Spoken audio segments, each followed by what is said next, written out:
Welcome back to the Morning Brew, everyone. Happy to be in your company. I'm Ryan Bachoo. I know that you might have expected Jason Williams this morning. Unfortunately, Jason didn't quite get that flight, or at least his flight is today. He communicated either one of those, but I'm happy to be in your company. He will be back tomorrow morning. Let's talk a little bit about a number of national issues and filter down to constituency issues. Phillip Edward Alexander is on the program with me this morning. He's a minister in the Ministry of Housing. Phillip, good to have you back. Thank you very much for being here. Let's start with the front page of today's TNT Guardian newspaper. I know that we were here to discuss other issues, and we will get to that, but let's start with the front page of the TNT Guardian newspaper this morning. The PNM chairman, and by extension the People's National Movement, have concerns about the ethnic makeup of state boards in this country.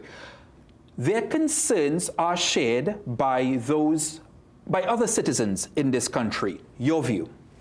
Morning, Ryan. Thank you for having me. Good morning to your viewers.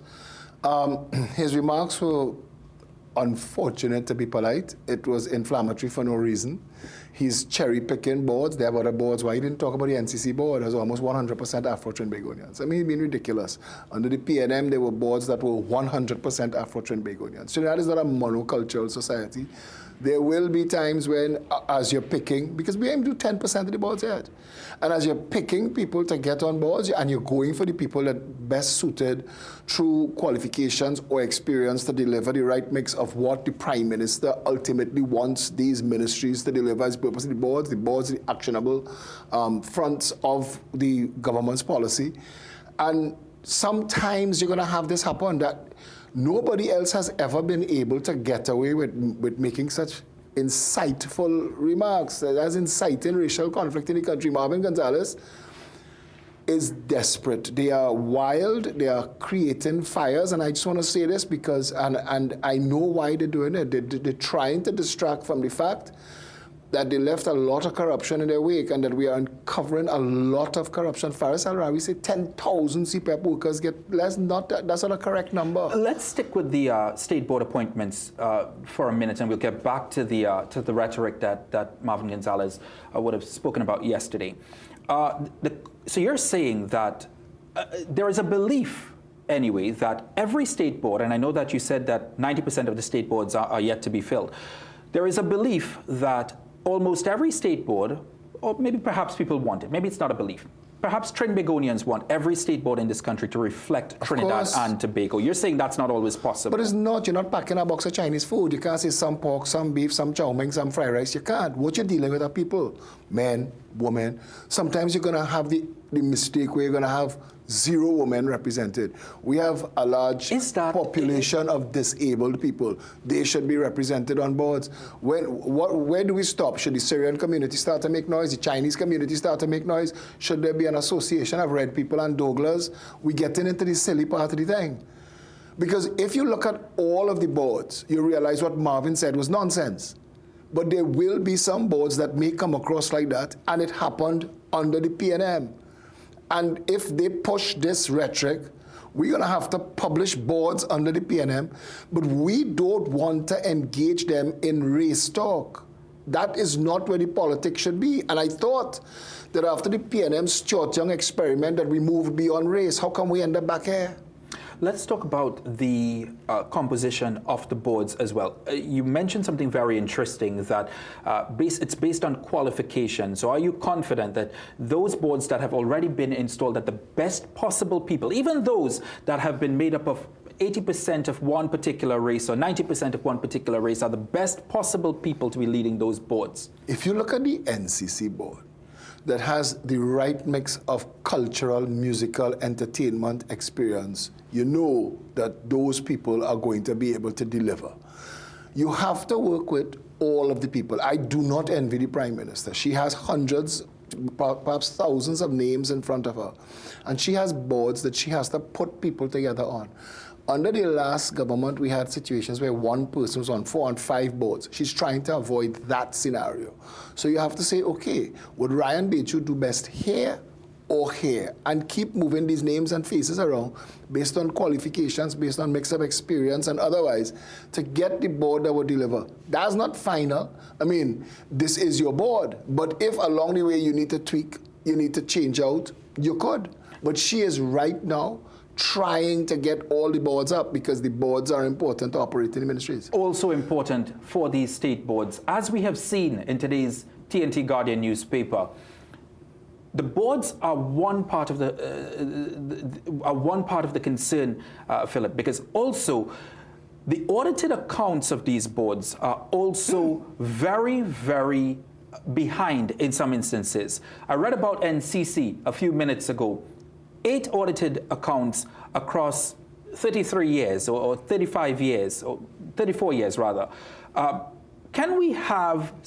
you confident that under this administration that taxpayers will understand where their money is being spent when it comes to these state boards? A lot of the board members under the PNM are guilty of criminal... But this is not... no, but I also want to say that this goes back way before the last 10 years as well. Okay. I just want to put that on record. Okay, no problem. But as a board member, you have fiduciary responsibility to the same taxpayers you're talking about.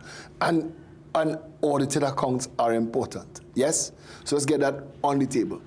Why was that ignored? If you were in government for 10 years, if you inherited some boards that didn't have accounts, bring it up to date. Get the situation organized. Why wasn't it done? Why wasn't it done? And a lot of the cases, what we're finding is creative bookkeeping. I can't say more to that. I want to give you information this morning I'm sitting here and I'm holding on to, but I can't because I know some things are in the hands of the Attorney General and I have to leave that alone. But I want to tell you something. Trinidadians all over social media asking when you're arresting, when you're jailing. It's not like that. The process is you gather evidence and you give it to the police. You give it to the Director of Public Prosecutions and they take it from there. There has been a massive, massive amount of corruption in the last 9.5 years. And every rock we lift up, we're finding more and more abuse of the taxpayers' purse, and that is what we're dealing with right now, while constituting boards, while getting policy on the ground. The Prime Minister has a clear vision for the country we are delivering. So all of these distractions are distractions. We could focus on, you wanted to talk about the crime situation. I heard you talking about it. I don't know if you mind segueing into that, because that is something that is really critical to a lot of people in the country. We did zero about securing the borders. We bought a lot of boats and parked them up in Chagaramas. We did nothing to secure the borders. They don't make guns here. I've been saying that for decades. We don't make guns here. So when people are killing one another with guns, where are those guns coming from? We'll get to crime in just a few minutes, because I do want to touch on, I want to bring the conversation down to your constituency as well.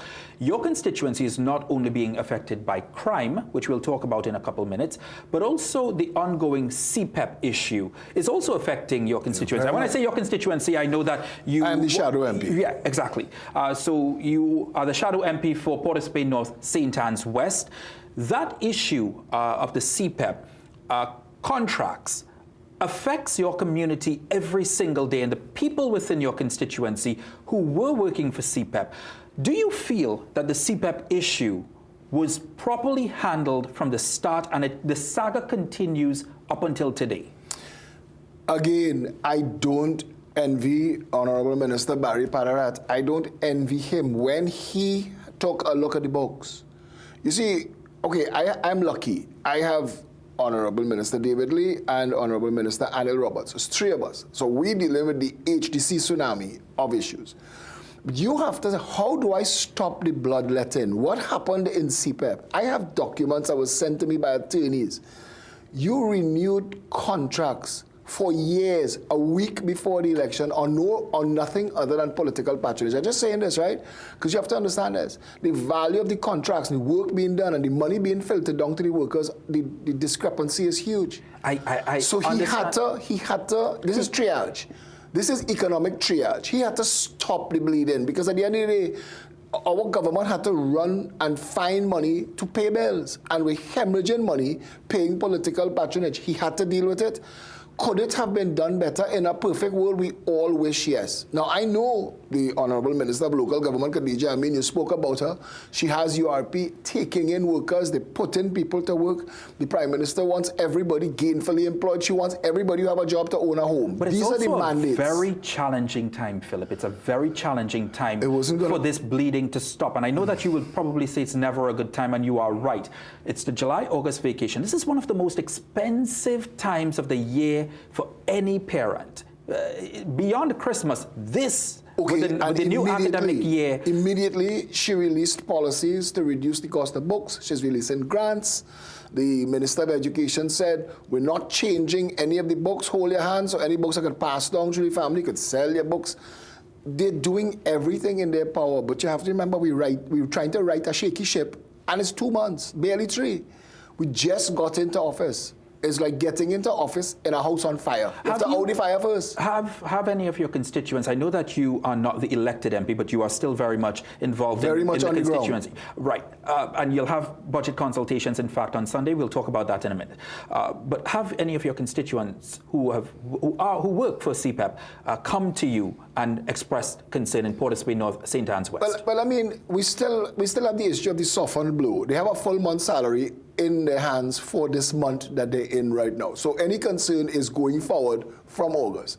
And I know that Minister Padarat, and I know that Minister Amin, and us in HTC, every other ministry that is capable to give short-term jobs, contracts, that sort of thing, working very hard. We're giving opportunities to the people who are perpetual workers at the bottom rung. We're giving them an opportunity to elevate themselves and come and get the contracts themselves, so they don't have to work for $120 a day.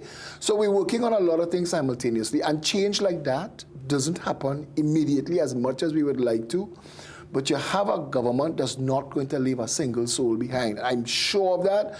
I'm sitting here telling you this morning, the Prime Minister Kamala Persad-Visesa has a heart for people. And if she knew that there were people going to bed at night hungry, she would wake up and go and find a way to feed them. So the situation about the jobs, they've softened the blow up to July.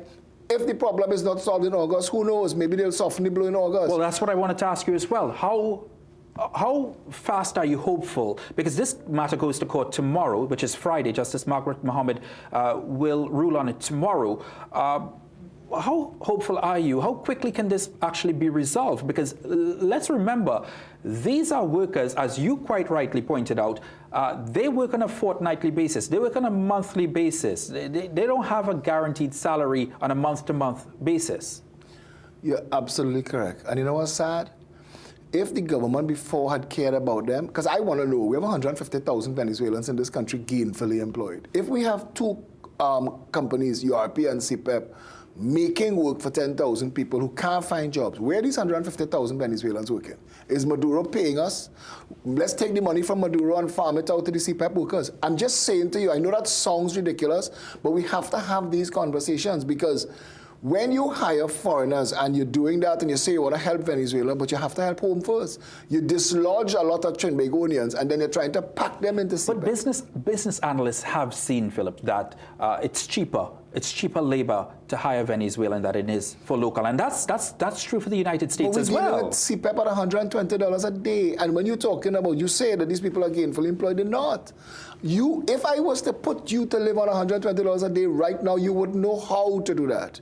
Because just transportation and food for the day will eat up that money. Let's be real. No, you're making a valid point. So let's talk about the reformation of CPEP.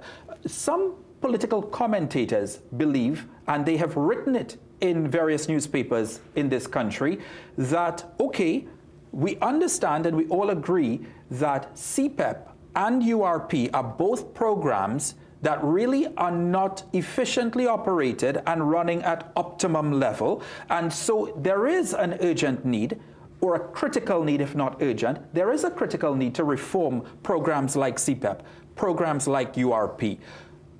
Will the UNC government be transforming and reforming such critical programs? The UNC government has committed to ensuring that CPEP workers are no longer just cutting grass. There are opportunities for elevation to live a better life for CPEP workers and URP workers. Absolutely. Now, I want to stay in my lane. CPEP is not my responsibility. The Honorable Minister Barry Padarat, and it's in good hands.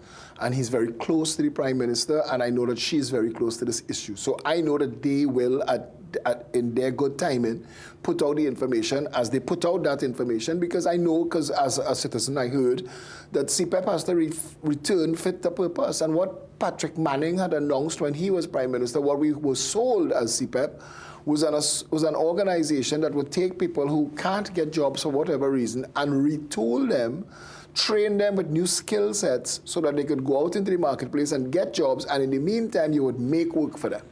Because we have about 4 organizations in this country cutting grass and cleaning drains. We have plenty money being spent on that. And you'd realize that's not the best use of this human resource. I say that, and I say to you that no other government has been put under this much of a microscope 2 months in office. You get a honeymoon. We've not even gotten that honeymoon. Well, and I just want to say that the Prime Minister and the Minister of Public Utilities, under who CPEP falls, are working assiduously to resolve this issue. They are not disrespectful of people's needs. They are very clear that these are citizens of the Republic of Trinidad and Tobago, and we have to make sure at the end of the day, everybody gets to go home comfortable, sleep well in the night. Right. And on the point of this honeymoon and the people wanting change from this government, it is on the back of the campaign that this government ran that showed the urgency. It was the message of this government while in opposition that there is an urgent need for change in this country, that some of the issues, including crime, including the economy, including the wages, that this country needs change. And so the country is now snapping at the government's heels because it's not the country snapping. You see, that's it. The PNM is leading a couple supporters, but the reality is most people know and see, and you're feeling it. I think I understand what you're trying to say, but I think when it comes to let's just take a topic like crime, a lot of people are impatient. Okay, with with the previous administration, and rightfully so. Nobody could sit here in all good conscience and talk to the survivors of violent crime in this country and pretend that it is not an urgent issue. And we have a man that looks like Hulk. We have Minister, the Honorable Roger Alexander, as the main man in Homeland Security. But we have Minister of Defense, Wayne Sturge, and we have Minister of Justice, Devesh Maharaj, and all honorable ministers. And we have a full team working at this. But I wonder if I could use an analogy. It takes time and distance to turn Titanic around. That's where we're at. We're trying to turn it around. So we've initiated the turn, but it's going to take time to reflect it. It's going to take time for you to feel it. I remember when Bratton had come here, the Commissioner of Police from New York City, and I was a communication advisor to our National Security Minister at the time, and he said to us, he took the communications team aside, he said, listen, your job is the hardest job because change is happening today, but the public won't feel it for 2 weeks, and you have 3 weeks, and you have to manage the perceptions and manage expectations of the public who wants massive change. Let me ask you very quickly about, you talk about crime. Let's talk about crime within the constituency that you ran for, Port of Spain North, St. Anne's West. Over the last week, we've seen an uptick in homicides there. What needs to be done to arrest that situation, albeit in the interim? We had Police Commissioner Alistair Guevara sit in that very same chair that you are sitting in. He talked about COVID operations. Are you seeing any evidence that the police are doing all that needs to be required to arrest that situation in the constituency you ran for? We have a substantive commissioner of police within days of being in government. That tells you how serious this government is. Went to the parliament, ratified the appointment, got the man in the job, he's there.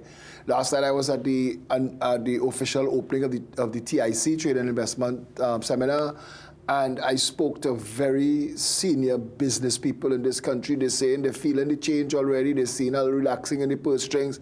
The public is spending money. There's some confidence in the economy. People are seeing that. How does that stack up against the fact that you're still going to have murders taking place? Well, until we get all the guns off the street.